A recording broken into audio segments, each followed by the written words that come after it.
η εκ των υστέρων εκδίκηση σε ανθρώπους οι οποίοι έχουν μία καλωστημένη κομπίνα πάντα είναι δυνατή, αρκεί να έχεις αρκετά εφευρετικό μυαλό. Πώς μπορεί να γίνει αυτό?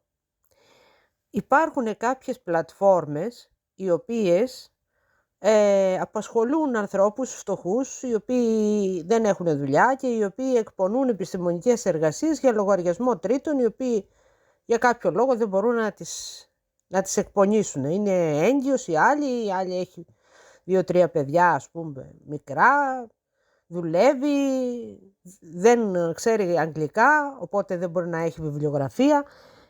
Δεν έχει κάνει ποτέ εργασία και κομπλάρει. Βρίσκεται σε μια φάση όπου έχει κατάθλιψη, έχει χτυπήσει, έχει σπάσει πόδι, χέρι, ξέρω εγώ.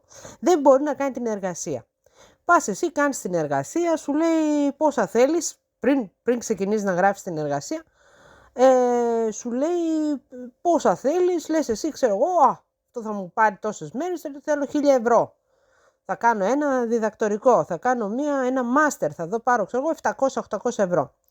Λέει ο πελάτης, εντάξει, θα τα πάρεις αυτά τα λεφτά, ξεκινάς εσύ, κάθεσαι, δουλεύεις, κάνεις την εργασία, η πλατφόρμα σου τρώει τα λεφτά, οπότε μετά σου λέει η πλατφόρμα, εμείς έχουμε έδρα στο Λονδίνο, δεν μπορείς να μας κάνεις τίποτα, ούτε δικαστήριο μπορείς να του κάνεις, ούτε στην εφορία μπορείς να τον πας, φορολογική έδρα στο εξωτερικό, την πάτησες φίλε, σου τρώει και τα λεφτά, όλα καλά. Βέβαια αυτό δεν το κάνουν στην πρώτη εργασία, σε αφήνουν κάνεις 2-3-4 ας πούμε, παίρνεις εκεί κάνα 2.000 και μετά σε κλέβουν ένα καλό ποσό, έτσι πάνω από 1.000 ευρώ. Είναι 2 πλατφόρμες που το κάνουν αυτό, οι οποίες έχουν την κατάληξη PEN. Έτσι.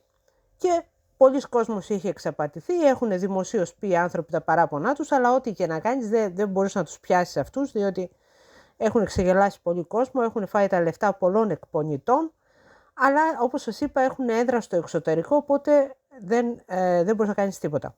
Σου φάγανε τα λεφτά και άντε γεια. Υπάρχει όμως ένας τρόπος που μπορείς να κάνεις κάτι και εκεί μπορείς να τους καταστρέψεις κυριολεκτικά τους συγκεκριμένους. Πώς όμως? Τα γραπτά τα οποία έχεις εσύ παραδώσει στις πλατφόρμες είναι γραπτά τα οποία τα είχες εσύ πριν τα πάρει ο πελάτης. Σωστά.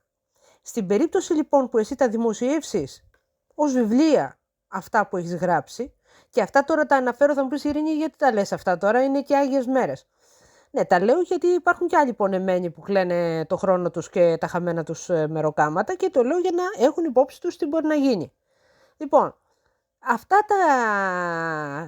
τα γραπτά τα οποία τα παρέδωσες περιμένοντας να πληρωθείς, γιατί έκατσες κάποια 20 ημέρα για να τα γράψεις, 30 ημέρα, 20 ημέρα, στο τέλος δεν πήρες τίποτα ή μάλλον πήρες κάτι, αλλά τέλος πάντων.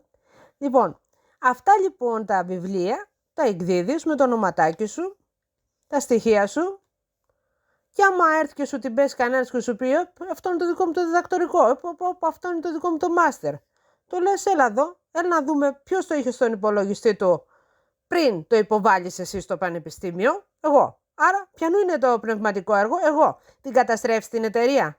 Μια χαρά. Την καταστρέφεις την εταιρεία? Μια χαρά. Μετά θα αρχίζει, ήτανε τάδε πεν ξαναβγήκε με άλλο πρόθεμα, θα αρχίσει να αλλάζει ονόματα, είναι απατεώνες, έτσι.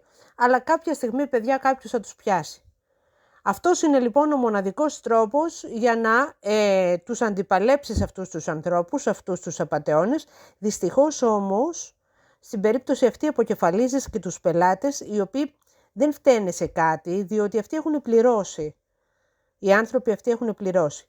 Άρα λοιπόν εγώ, επειδή δεν το έχω κάνει αυτό το πράγμα, είναι μια πολύ επιθετική ενέργεια, δεν το έχω κάνει, αλλά σκέφτομαι να το κάνω, διότι και η μια εταιρεία και η άλλη μου έχουν φάει πάνω από 1.000 ευρώ, η μία μου φάγε γύρω στα 2.500 και η άλλη μου φάγε γύρω στο 1.500, κάπου εκεί τα υπολογίζω, γύρω στα 4.000 και οι δύο μαζί εταιρείες, που είναι η μία εταιρεία ουσιαστικά με δύο ονόματα. Θα το κάνω αυτό, γιατί πρέπει κάποια στιγμή, παιδιά, λίγο να συμμαζεύονται αυτοί οι απατεώνες και ο μόνος τρόπος είναι αυτός, δηλαδή με τη δική του μέθοδο. με τη δική του μεθοδολογία να τον πολεμήσεις τον απατεώνα. Γιατί άμα περιμένεις από νόμιμους τρόπους, δεν υπάρχει περίπτωση να βρεις άκρη.